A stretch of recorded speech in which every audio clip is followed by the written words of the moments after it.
Untuk FR yang berikut. Nah, FR yang berikut terkait dengan data objektif dari halusinasi pendengaran.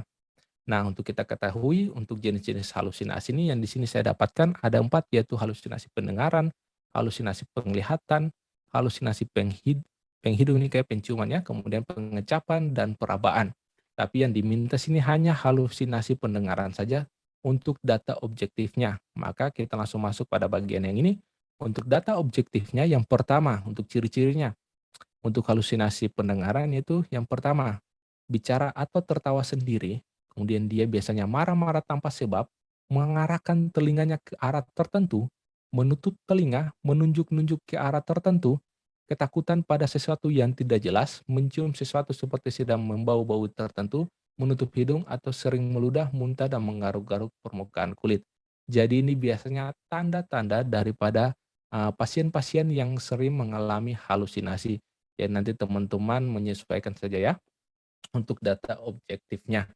Kalau kita lihat di sini, biasanya itu untuk halusinasi penglihatan biasa menunjuk-nunjuk ke arah tertentu, kemudian biasanya ketakutan pada sesuatu yang tidak jelas. Ini adalah 2, kalau ini sih maaf, ini adalah secara umum ya. Kalau secara terperincinya untuk halusinasi, eee, pendengaran, maaf ya, halusinasi pendengarannya yang dimintanya. Untuk halusinasi pendengaran data objektifnya teman-teman bisa baca di sini, yaitu bicara atau tertawa sendiri, marah-marah tanpa sebab, menyandingkan telinga ke arah tertentu, kemudian menutup telinga. Itu adalah data objektifnya untuk halusinasi penglihatan, penghidung, kemudian pengecapan dan perabaan nanti teman-teman bisa baca sendiri saja. Nanti kayaknya terkait dengan kejiwaan nanti saya lampirkan juga ya untuk buku materinya yang lengkap bagi teman-teman supaya bisa baca juga di sana. Kita lanjut untuk FR yang berikut terkait dengan FR daripada teman-teman D3, yaitu terkait dengan langkah cuci tangan. Nah, terkait dengan langkah cuci tangan ini biasanya tuh sekarang yang terbaru nih membahas terkait dengan 7 langkah cuci tangan, yaitu langkah yang biasanya nih soalnya nih berupa step, setelah ini lakukan apa, setelah ini lakukan apa, jadi teman-teman wajib ketahui ya. Untuk langkah yang pertama, usap dan gosok kedua telapak tangan secara lembut. Saya cuma ringkas ya. Untuk yang kedua, kita usap dan gosok juga kedua punggung tangan. Kemudian yang ketiga, kita jangan lupa jari-jari tangan gosok, kemudian sela-sela jarinya itu kita, gosok, teman-teman bisa lihat di gambar ya. Kemudian yang keempat, kita mengunci ya, cuci ujung-ujung jari, kemudian dengan cara mengunci atau mengatup. Kemudian yang kelima, kita fokus untuk mencuci akan area, ibu jari. Yang keenam, letakkan ujung jari ke telapak tangan seperti gambar yang keenam. Kemudian yang ketujuh adalah pergelangan tangan. Jadi di sini teman-teman bisa lihat ini adalah 7 langkah cuci tangan yang bisa teman-teman hafalkan dalam menjawab soal terkait dengan langkah cuci tangan. Jangan lupa juga ya terkait dengan lama cuci tangan pakai sabun, lama cuci tangan pakai hand rub itu teman-teman harus ingat juga. Kita lanjut lagi. Ada soal terkait dengan aliran darah 7 liter per menit, berapa konsentrasi oksigennya. Nah, sebelum kita masuk ke situ, kita harus tahu dulu nih frekuensi napas, baik itu dewasa, anak-anak, dan bayi. Untuk normalnya itu adalah sekitar 12-20 untuk dewasa, untuk anak-anak 15-30 dan bayi 25-50. Ini hanya pengetahuan umumnya bagi teman-teman. Kemudian untuk saturasi oksigennya itu adalah di kisaran antara 95 sampai 100. Itu menunjukkan bahwa saturasi oksigennya itu adalah normal. Sedangkan untuk yang 7 liter per menit, ini berapa konsentrasi oksigennya. Nah, jadi memang ada beberapa eee, perbedaan-perbedaan referensi juga ya terkait dengan kecepatan aliran dan juga dengan, oksigen yang dihantarkan. Jadi kalau untuk terkait soal-soal seperti ini, jadi mungkin teman-teman bisa sesuaikan saja, teman-teman bisa sesuaikan saja dengan option yang ada. Jadi kalau di sini berbicara terkait dengan 7 liter per menit, maka teman-teman bisa lihat ini antara yang ini atau yang ini. Jadi jawabannya itu bisa 50% dan 60% ataupun yang di antaranya. Karena tidak ada referensi yang menyatakan secara rinci 7 liter itu menghasilkan berapa, jadi kita bisa patokan seperti itu saja. Untuk, konsentrasi oksigen ini memang berbeda ya tiap frekuensi ya, jadi nanti teman-teman bisa sesuaikan saja. Kita lanjut lagi, untuk pasien hyperemesis ditandai dengan gejala yang tidak terlihat apa. Nah, inilah contoh FR-FR yang sebenarnya sih saya tidak mau jelaskan karena dia nih ambigu, soalnya nih tidak menunjukkan option yang pastinya seperti apa. Jadi kalau untuk saya mau menjelaskan kepada teman-teman, saya rasa saya kesulitan juga nih kira-kira nih arah soalnya nih arahnya ini kemana. Tapi saya coba jelaskan saja yang terkait dengan yang hyperemesis biar untuk teman-teman ketahui saja ya. Jadi hyperemesis ini bukan hyperemesis, maaf. Hyperemesis ini paling sering terkait itu dengan gravidarum. Jadi ada 3 tingkatan dalam hyperemesis gravidarum, yaitu tingkat 1, tingkat 2, dan tingkat 3. Jadi untuk teman-teman nanti teman-teman bisa baca sendiri saja ya untuk tingkat 1, tingkat 2, dan tingkat 3. Nah, emesis gravidarum adalah gejala yang wajar atau sering terdapat pada kehamilan trimester pertama. Mual biasanya terjadi pada pagi hari, tetapi ada yang timbul setiap saat dan malam hari. Gejala-gejala ini biasanya terjadi 6 minggu setelah haid pertama, haid terakhir, dan berlangsung kurang lebih 10-14 minggu. Mual muntah terjadi hampir 80% ibu hamil. Sedangkan untuk hyperemesis gravidarum adalah keadaan di mana penderita mual muntah lebih dari 10 kali dalam 24 jam, sehingga pekerjaan sehari-hari terganggu dan keadaan umum jadi buruk. Keadaan ini rata-rata muncul pada usia kehamilan 8-12 minggu.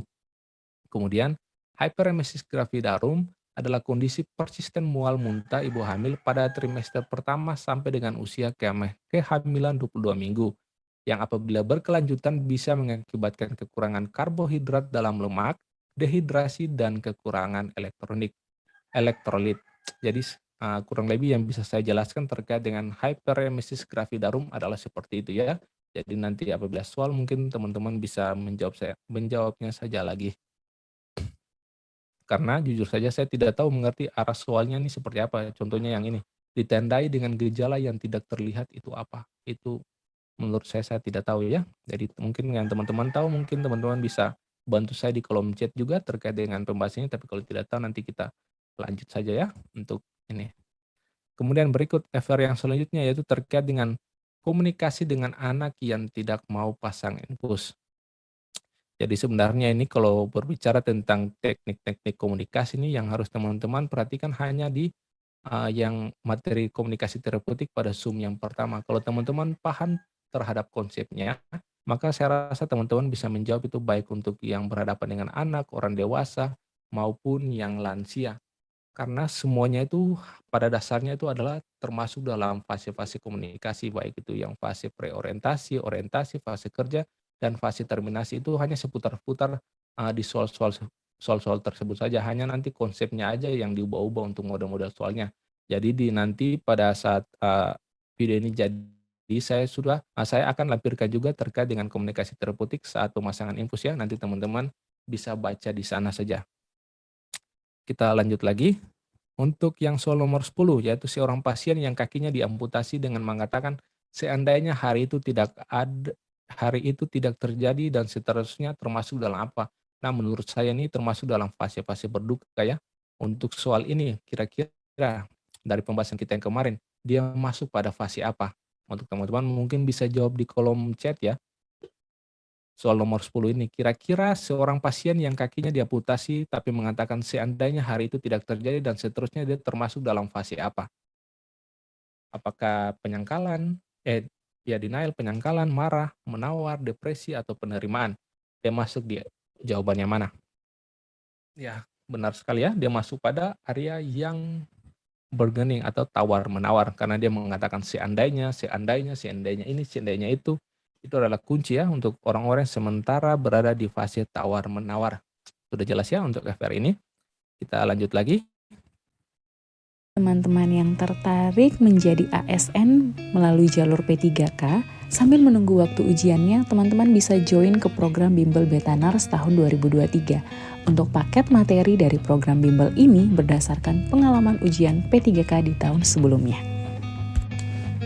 Dan buat teman-teman yang sudah join ke program Bimbel di Beta Nurse akan mendapatkan fasilitas dan keuntungan. Dan apa aja yang menjadi fasilitas dan keuntungan buat teman-teman yang sudah daftar?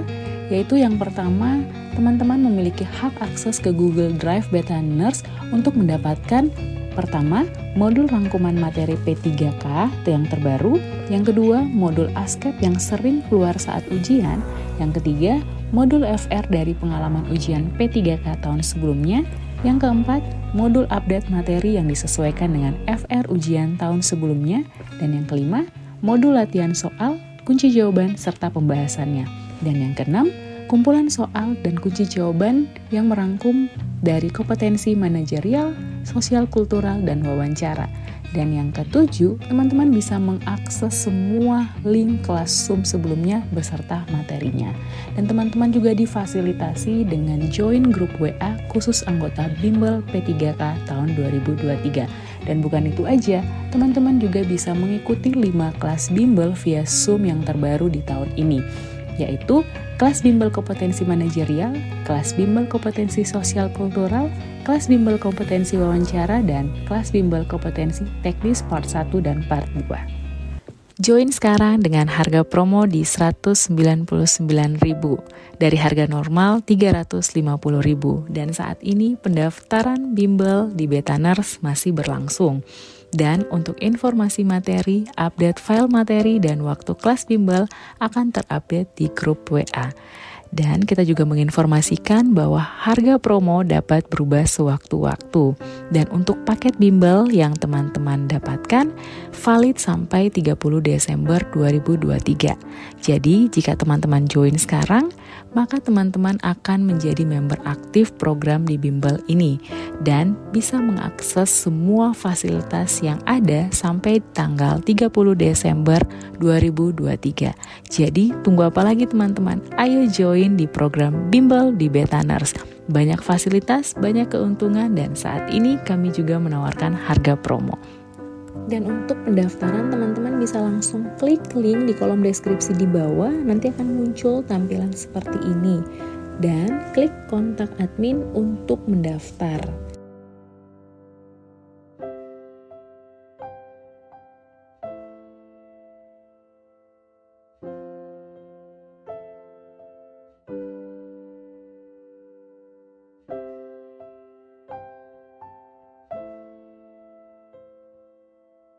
Dan untuk testimoni, teman-teman tidak perlu khawatir dan ragu, bisa langsung cek Instagram @betaners20.